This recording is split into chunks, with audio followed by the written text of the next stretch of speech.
આદિવાસી સમાજના નેતા અને દાંતાના કોંગ્રેસના ધારાસભ્ય કાંતિ ખરાડીએ આદિવાસી સમાજના આગેવાનોને સાથે રાખીને ગાંધીનગર તરફ કૂચ કરી છે, જેમાં આદિવાસી સમાજના જે યુવાનો છે તેમને જાતિના દાખલામાં જે હેરાનગતિ થઈ રહી છે તે મામલાને લઈને આદિવાસી સમાજના આગેવાનોએ વિરોધ નોંધાવવાની શરૂઆત કરી છે।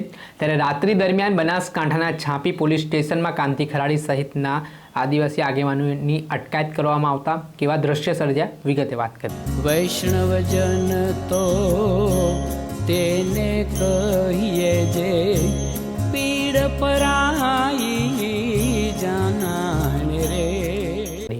નમસ્કાર દર્શક મિત્રો, નવજન ન્યૂઝમાં આપનું સ્વાગત છે। હું છું ફૈઝાન। બનાસકાંઠામાં આદિવાસી સમાજ આ દિવસોમાં લડી લેવાના મૂડમાં દેખાઈ રહ્યો છે। જે રીતે આદિવાસી સમાજના યુવાનો જે સરકારી નોકરીની તૈયારીઓ કરી રહ્યા છે, અન્ય નોકરીઓની તૈયારીઓ કરી રહ્યા છે, પરંતુ જાતિના દાખલામાં કઢાવવામાં હેરાનગતિ થતી હોય તેવા આરોપો સામે આવ્યા હતા। અનેકવાર રજૂઆત કરી છતાં કોઈ પણ નિરાકરણ ન આવતા હોવાના આરોપો આદિવાસી સમાજના આગેવાનો દ્વારા લગાવવામાં આવ્યા હતા। અને આના સંદર્ભે ગઈકાલે બનાસકાંઠાથી ગાંધીનગર તરફ પદયાત્રાનું આયોજન છે તે દાંતાના કોંગ્રેસના ધારાસભ્ય કાંતિ ખરાડીના આગેવાનીમાં કરવામાં આવ્યું છે।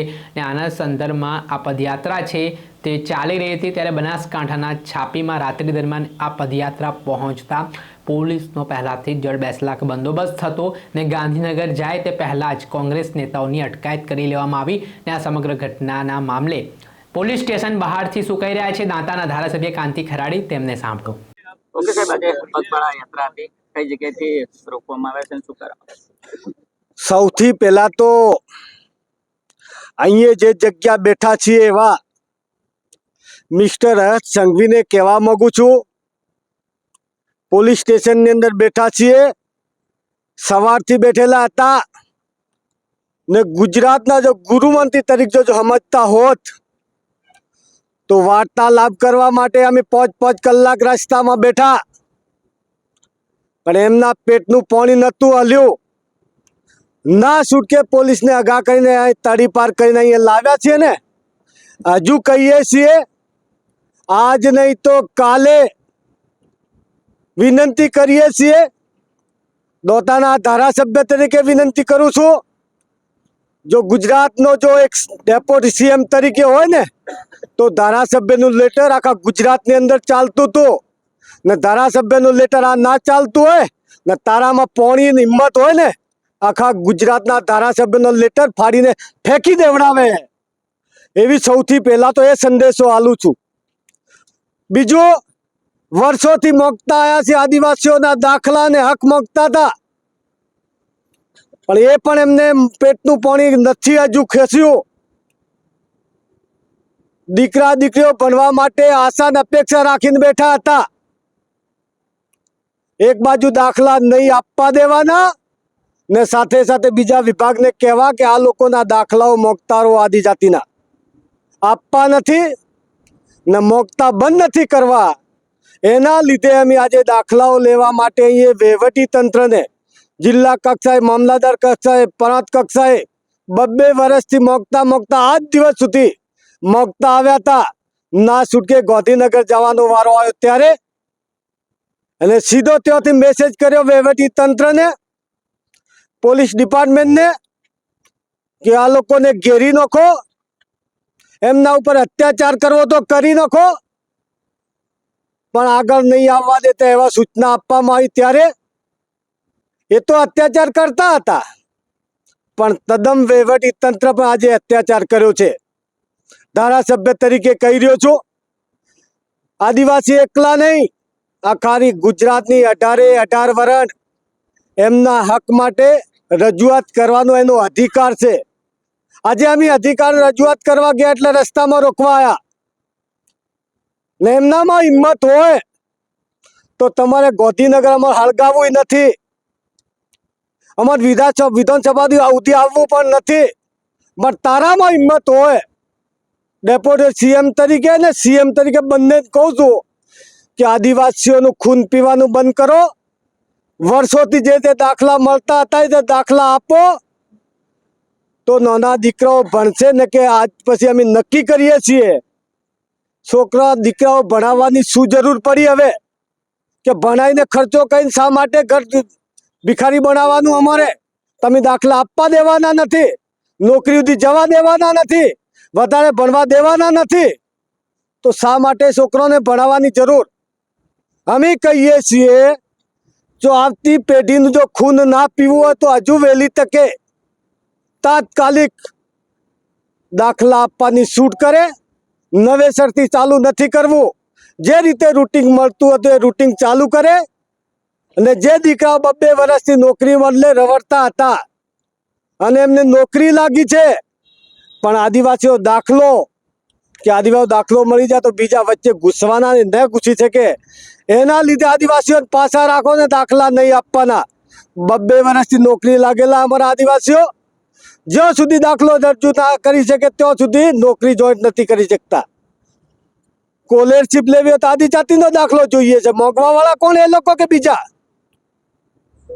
વન અધિકાર સમિતિને જમીન લેવી હોય તો આદિવાસી દાખલો રજૂ કરવો. દીકરા દીકરી ભણાવવા માટે એડમિશન લેવો તો આદિવાસી દાખલો રજૂ કરવો. એવા સંજોગની અંદર અમને શરમ આવવી જોઈએ. અમને ત્યાં નથી જવા દીધા અને અમે એટલા માટે જ એક જ મુદ્દો લઈને નીકળ્યા. બીજો મુદ્દો અમારા પાસે નહોતો. અમે ધરણા પર બેસવાના નથી. અમે સિરપ રજૂઆત કરવા માટે જવાના હતા. અને વર્ષોથી આદિવાસીઓ 2 વર્ષથી દાખલા નથી મળતા ને, એ દાખલાઓની રજા કરો, છૂટછાટ કરો. દીકરા દીકરીઓ ભણતા થાય, જે નોકરીના આરે લાગે, નોકરી લાગે, એમના પરિવારની રોજી રહેવા માટે એ લોકો તૈયાર છે. પણ એ લોકોને એવું નથી. ગરીબને અતિ ગરીબ બનાવો, અમીરને અતિ ગરીબ અમીર બનાવી દો. એ એમના વિચારધારા સાથે આ લોકશાહીનું ખૂન કરી રહ્યા છે. હું તમને ફરીથી કહી રહ્યો છું, આ પોલીસ સ્ટેશનના જો અત્યારે પોલીસ સ્ટેશન આગળ બેઠેલો કહું છું, એટલે ગૃહમંત્રી પોતે સાંભળતો હોય તો તારી રેમ નજર આગળ બેઠા છીએ ને તારામાં હિંમત હોય તો અહીંયા આવ હોમો ભાઈ, અથવા તો આદેશ કર કે ભાઈ આદિવાસીઓ દાખલા હાલો, જોતેસર ઘેર જતા રહે. અમારી એક જ મોગણી છે. આજે ડિટેન કર્યા છે, આવનાર સમયમાં શું આયોજન રહેશે? એ તાનાશાહી છે, લોકશાહીનું હત્યા છે. અમે નક્કી કર્યું છે અહીંથી જ્યાંથી દાખલા પોલાતા ઘર સંઘવીના નિજામમાં આ બેઠા છે ને, કે તો દાખલા હાલે ને કે બોલાવી લે ત્યાં, અમને દાખલા હાલે ત્યાં બોલાવી. અમારે બીજું કોઈ કરવાની જરૂર નથી. જ્યાં સુધી દાખલા નહીં મળશે ત્યાં સુધી એના નેજા હેઠળ, આ પોલીસ સ્ટેશનના નેજા હેઠળ કહેવાય છે ને, એટલે અમે બેઠા છીએ. હવે હજુ વહેલું છે, હજુ થોડા છે બાકી. હવારે બીજા આવશે, પછી વધારે. આ લોકોને જેલ જેટલી ભરવી હોય ને એટલી ભરે. એમની કદાચ જગ્યા ઓછી પડશે, વિચારી લે. એટલે હજુ વહેલું છે. દાખલાની છૂટછાટ આલે અને છૂટછાટ આલ્યા પછી અહીંથી અમે પરત થઈ જશું. આપણે સાંભળ્યા હતા દાંતાના ધારાસભ્ય કાંતિ ખરાડી. તેમણે પોલીસે જે રીતે કાર્યવાહી કરી છે, તેમની પદયાત્રાને જે અટકાવવામાં આવ્યો છે તેને લઈને તેમણે રોષ વ્યક્ત કર્યો છે અને નારાજગી પણ સરકાર સામે દર્શાવી છે. એટલું જ નહીં, બનાસકાંઠાના કોંગ્રેસના જિલ્લા પ્રમુખ ગુલાબસિંહ રાજપૂત પણ આ યાત્રામાં જોડાયા હતા. તેમણે શું કહ્યું તેમને પણ સાંભળો. શું કહેશો બાપુ, આજે દાંતાના ધારાસભ્ય કાંતિ ખરાડીની પોલીસ અટકાયત કરી છે, પગપાળા જાય તે પહેલા અટકાયત કરી?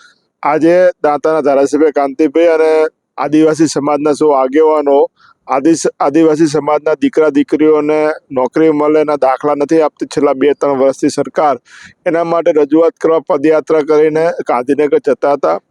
ખોટી રીતે અટકાયત કરવામાં આવી છે. એક ધારાસભ્યને જો એની રજૂઆત કરવા માટે આદિવાસી સમાજ જ્યાં મૂળ નિવાસીઓને પોતાના અધિકાર માટે રજૂઆત કરવા માટે ના જઈ શકે, કોઈ કાયદો કાનૂન હાથમાં નહોતો લીધો, શાંતિપૂર્વક જતા 5 કલાક સરકારની જોડે મંત્રણા કરવા માટે ત્યાં બેઠા રહ્યા. એક શાંતિપૂર્ણ જતા, તેમ છતાં અટકાવવામાં આવ્યા છે. ખૂબ આ લોકશાહીની હત્યા છે. એના વિરુદ્ધમાં અત્યારે બધા અહીંયા પોલીસ સ્ટેશન ધરણા પર બેઠા છે. શું કહેશો સાહેબ, આવનાર સમયમાં આદિવાસી સમાજના પેઠે કોંગ્રેસ કેટલું પીઠબળ મજબૂત કરશે? દેખો, સમગ્ર ગુજરાતની અંદર આદિવાસી સમાજની સાથે કોંગ્રેસ પાર્ટી છે. કાંતિભાઈ જોડે કોંગ્રેસ પાર્ટી છે. જો અહીંયા જે યુવા ધન છે એમને પૂરો ભરોસો અપાઈએ છીએ. એમના અધિકાર માટે જ્યાં પણ લડવાનું છે, કોંગ્રેસ પાર્ટી એમની સાથે ઊભી રહેશે. આપણે સાંભળ્યા હતા કોંગ્રેસના બનાસકાંઠાના જિલ્લા પ્રમુખ ગુલાબસિંહ રાજપૂત.